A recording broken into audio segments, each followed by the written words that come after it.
So plan for today. We're still working off of inverse trig. Yesterday was kind of your introduction to what is inverse trig, how do we, just the concepts of it. And you had that 1 to 18 on the assignment. Today, we've got kind of two things we're going to take a look at. We're going to look at what are called compositions. If you remember back to like f of g of x, where there's like a function inside of a function, we're going to look at that. And then the other part is we're going to look at the difference between sometimes where we're using unit circle values and sometimes what do you do if you're not using unit circle values. Okay? So we'll go through both of those. I think, again, you should have the first hour class had 15, 20 minutes of class time to work again and thought it was not too bad. So I think we should be okay here. So let's take a look. First off, the first slide here, just a reminder of something we talked about yesterday. As you're working through and you're doing the inverse cosecant, inverse secant, arc, that kind of stuff. Reminder that the arc cosecant is really just the arc sine of the reciprocal.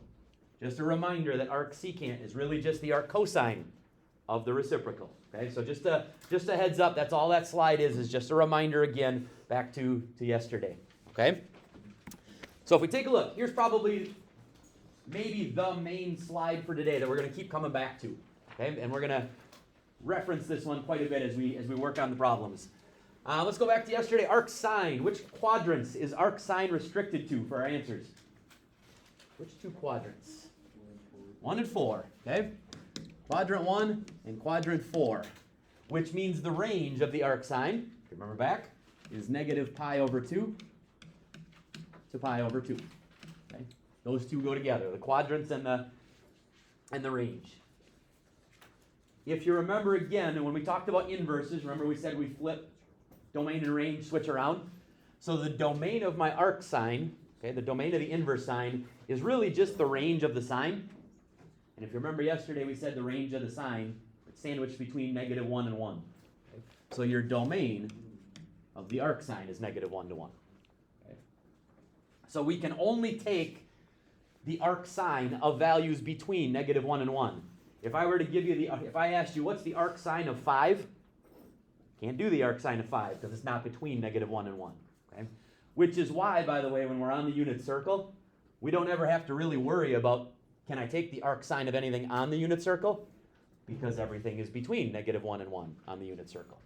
Okay? So just as a heads up on that one. Let's go to arc cosine. What's our restriction on that one? Which quadrants? 1 and 2. Okay.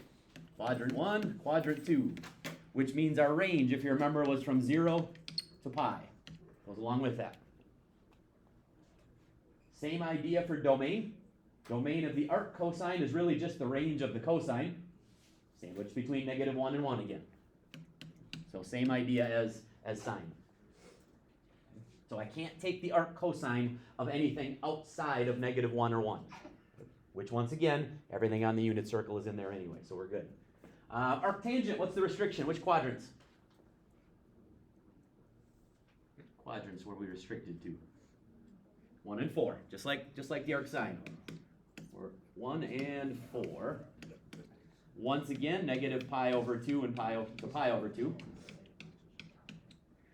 This domain is a little bit different, okay? Because we said, if we look at the range of the tangent, that's the domain of the arc. What's the range of the tangent? All real numbers. Goes up and down forever. Okay, those waves go up and down forever. So that means my domain of the arc tangent is all real numbers. Okay. Which means I can take the arc tangent of anything. I could give you the arc tangent of 27. We can do that. I can give you the arc tangent of negative 432. We can do that. Okay? You can take the arc tangent of anything that you plug in. Okay? So just as a quick heads up, like I said, we're going to keep coming back to this. We got to refer back to this. Okay? All right. So there's the setup. Here's where we're headed. Here's what I said about compositions of functions. When we have a function inside of a function. And what we're going to start with is when we're dealing with the same functions. Notice we've got arc sine and sine, arc cosine and cosine. Okay? What we have to take a look at, so in this case, because these are inverses of each other, you would think that they will cancel each other out, okay? And they do sometimes. Okay, but you got to be careful. That's why we did that previous slide. So notice, if I take the sine of the inverse sine, sometimes it just equals x, whatever x is. Same thing with cosine and arc cosine. Sometimes those just cancel each other out and you get x. I say sometimes because right here is the part that you have to go back to. We have to go back and double check the domain and the range of the functions we're working with. And we're always going to start, as normal, with the inside function and then work our way out. Okay? We're always going to start on the inside and then go from there. Okay? So, let's take a look. Go to the next slide. Let's do a couple of examples and make sure you're understanding. These are the types of problems, at least the first types of problems you're going to see. So in this case, the tangent of the arc tangent of -3. The question is, can I just cancel those out? And the answer is -3. Okay? Sometimes the answer is yes, sometimes the answer is no. Here's how you tell. We start on the inside, and we look at the domain. Can I take the arc tangent of -3? If I go back, is -3 in the domain of arc tangent? Yeah, I can take the arc tangent of anything. Okay? So this, I can get an answer, which means I know I'm going to get some answer. Then the question is, can I take the tangent of -3? And you can, by the way. Okay, you can, remember, tangent, you can pretty much, other than like where the asymptotes are located, you can pretty much take the tangent of almost everything. So this is one, since I can do the inside and I can do the outside, they're both in the same domain, the tangent and the arc tangent will cancel each other out, and your answer is just -3. Okay.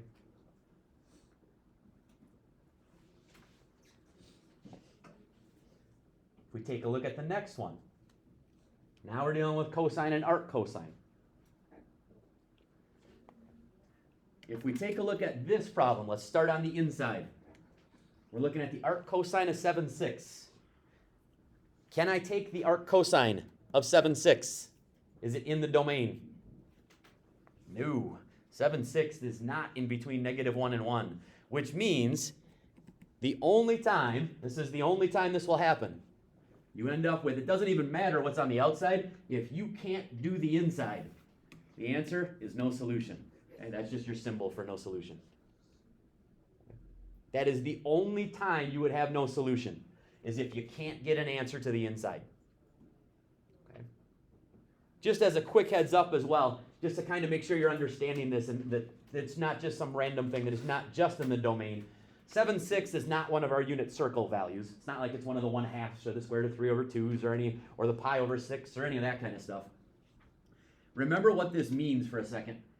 This means the cosine of some angle equals 7/6. I'm going to take you back to right triangle trig for a second. Cosine is defined as what ratio? What over what? Was it? Somebody said it. Adjacent over hypotenuse. What's wrong with that? Yeah. You can't have an adjacent leg bigger than the hypotenuse. That's why you can't take the cosine equal to, that's why you can't have anything bigger than 1, because that would then make the hypotenuse the smaller side length. Okay? So that's one of the reasons why that restriction is there. And so just to kind of make it make some sense, I can't have an adjacent leg bigger than a hypotenuse. That's just not possible. Okay? All right, last example with this stuff. Let's once again start on the inside here. Can I take the sine of 7 pi over 4?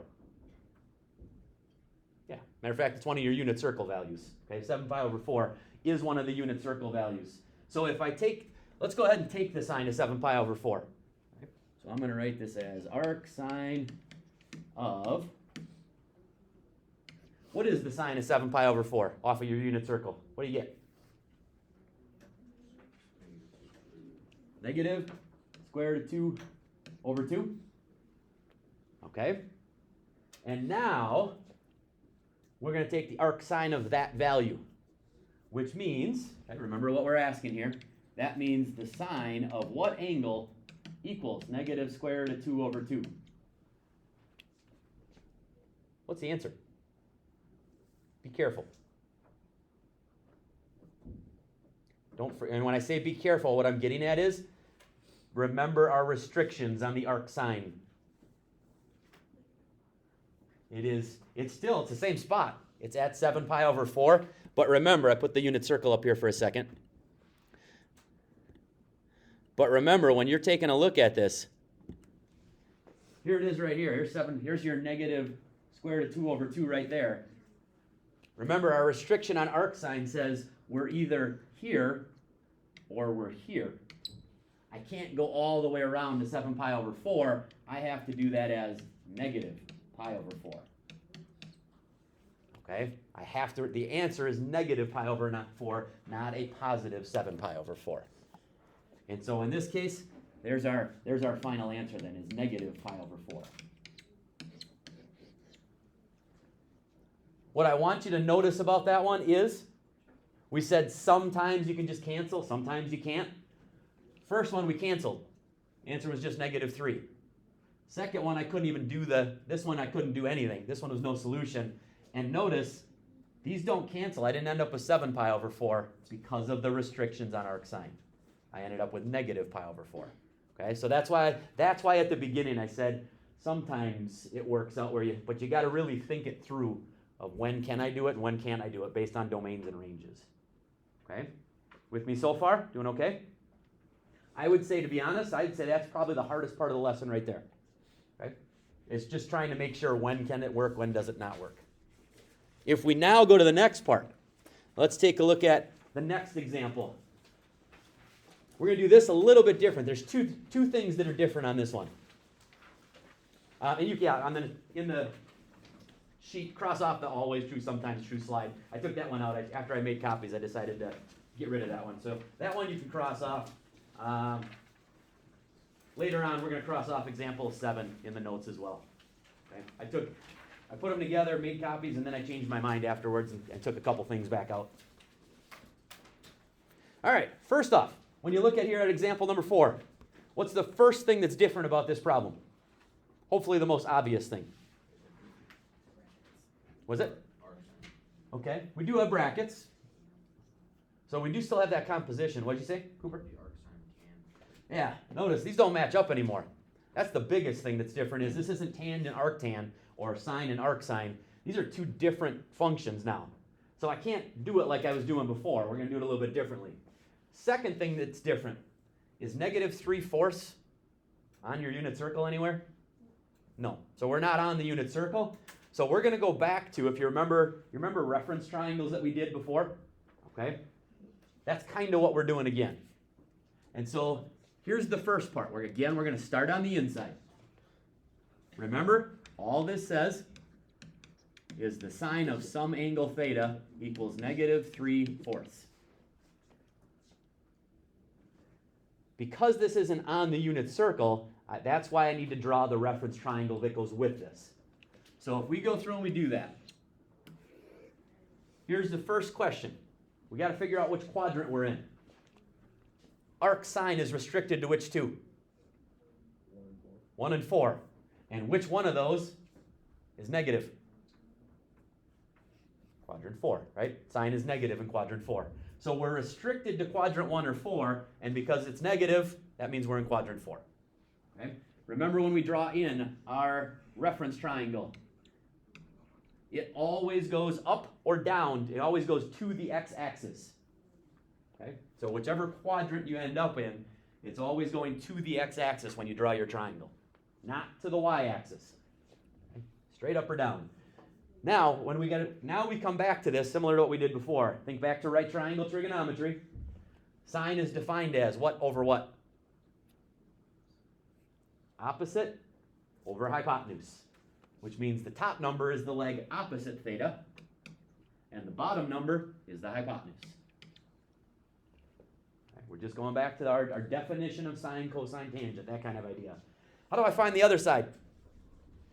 How do I find the missing side of that triangle? That's just a Pythagorean theorem problem now. Some people might say that's 3, 4, 5. Why is it not 3, 4, 5? 5 would have to be the hypotenuse. So be careful, okay? I know the instincts kick in right away. Oh, that's a 3, 4, 5 triangle. But remember, it's only of 3 and 4 of the legs, okay? So which means I do have to do the Pythagorean theorem. So if I went through and for now, let's say I just called that x, and we did the Pythagorean theorem, x squared plus negative 3 squared equals 4 squared. Remember, leg squared plus leg squared equal to hypotenuse squared. And if we do the math and we take the square root, ultimately, what do I get? Leave it in square root form. What's it? Ends up being the square root of 7, yep. You get 16, and then you subtract over the 9, and then take the square root. Okay? So it ends up being basically hypotenuse squared minus leg squared. So now, here's the last thing you got to consider. Because whenever you do the reference triangle, remember, you're in a quadrant. So therefore, you're trying to figure out whether it's positive versus negative side lengths. If you think about if there was a point right here that you were trying to plot, and you went from the origin, you went over and down to plot that point like you normally would, is the square root of 7 going to be positive then or negative? Stays positive, okay? The only reason I bring that up is because that's something you got to just double check to. The coordinates you're thinking of is right down here always, okay? How do I get to that point? That's the hardest part right there. Now the question is, take the tangent of that. The inside helps you set up the reference triangle, get everything going, and then you take the tangent of the triangle. Okay? So in this case, the tangent of that, tangent is what over what? Opposite over adjacent. Opposite of theta is -3. Adjacent to theta is the square root of 7. And only thing left to do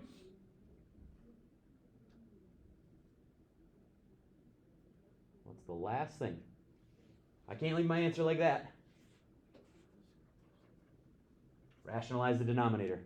Multiply top and bottom by the square root of 7. So we end up with -3 square root of 7 over 7. There's your answer to the problem. Okay. The inside portion helps you set up the triangle. Then you do the outside portion. In this case, we did the tangent of the inside. Okay.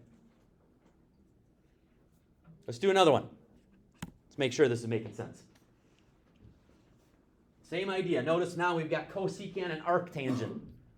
We've got two different functions, so I can't worry about whether they cancel or not. In this case, a -5/12 is not on the unit circle, so that's another signal that I got to draw the triangle. Remember, this is just tangent of theta equals -5/12.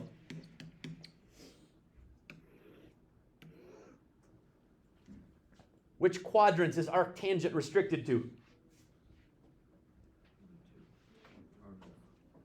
1 and 4. And which one of them has the tangent being -4? We know our sync just like we just did. We have, again, we're in quadrant 4 again. Arctan is restricted to quadrants 1 or 4. And since it's negative, that means we're in 4.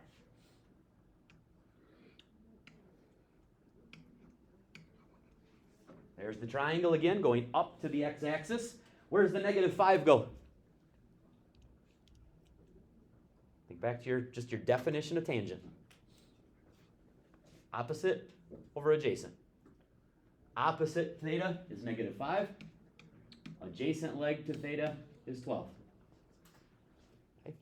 And now again, we're going to need the hypotenuse just to kind of finish it off, and then we'll get an answer to the problem. What is the hypotenuse on this one? Yeah, if you remember back to Pythagorean triples, where 3, 4, 5, this one is a 5, 12, 13 triangle. Okay.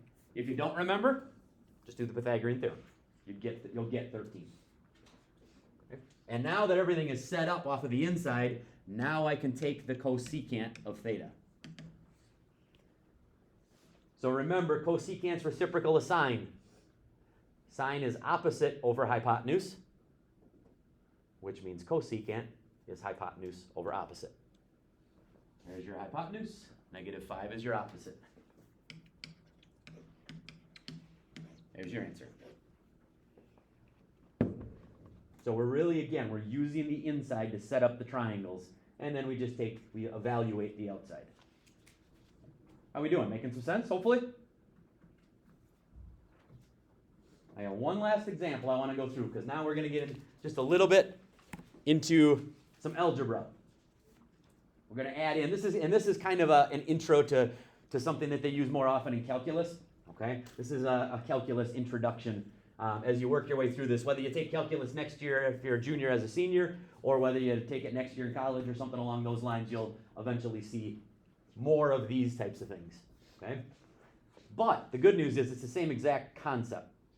It's a little bit more complicated just because there's algebra, but the concept does not change.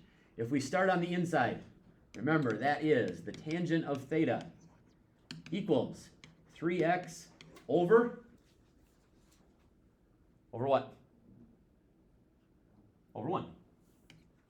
So just like we've had any other fraction, same thing, still a fraction, it's still tangent, which means we set up our reference triangle.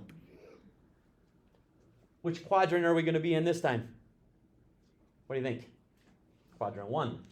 Inverse tangent's restricted to 1 or 4, and this is a positive 3x, which means we're in quadrant number 1. Okay. So,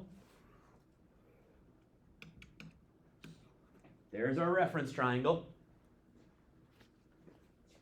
Once again, definition of tangent. We go back to our right triangle trig. Tangent is opposite over adjacent. So 3x is the leg opposite. 1 is the leg adjacent. And once again, we do have to find the hypotenuse. This is where, like I said, this is where it gets a little bit harder because you don't just get a number. You're going to get an algebraic expression for the hypotenuse. But if we do that right below here real quick. Here's leg squared plus the other leg squared equal to, I'll just put it as hypotenuse squared. Right? You can call it something if you want to call it y or z or a or whatever. You can call it whatever you want. If we square everything up, 3x squared, don't forget to square the 3. So we get 9x squared. 1 squared is just 1.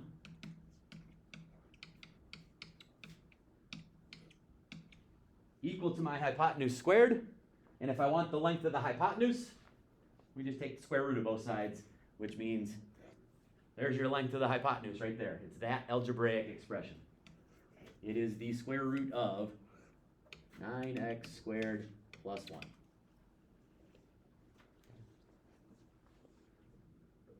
And now we finish the problem. Now we take the secant. Secant of theta. Secant's reciprocal of cosine. Cosine's adjacent over hypotenuse, which means secant's hypotenuse over adjacent. There's your hypotenuse. 1 is the adjacent.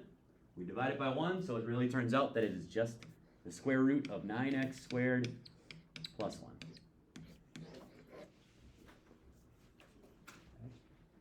And like I said, this won't, other than this just looking like kind of an algebraic way of doing the same thing, this will make sense eventually when you're in calculus, but right now it's just the beginning of what you'll see when you get into calculus.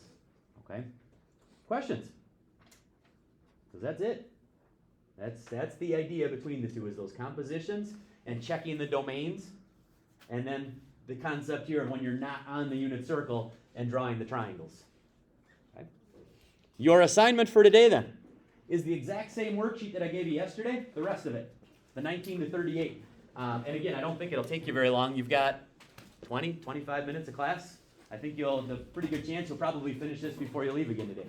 Okay? And if you have any other questions as well, I'll gladly answer those and come around and let you work. As always, let me know if you need anything.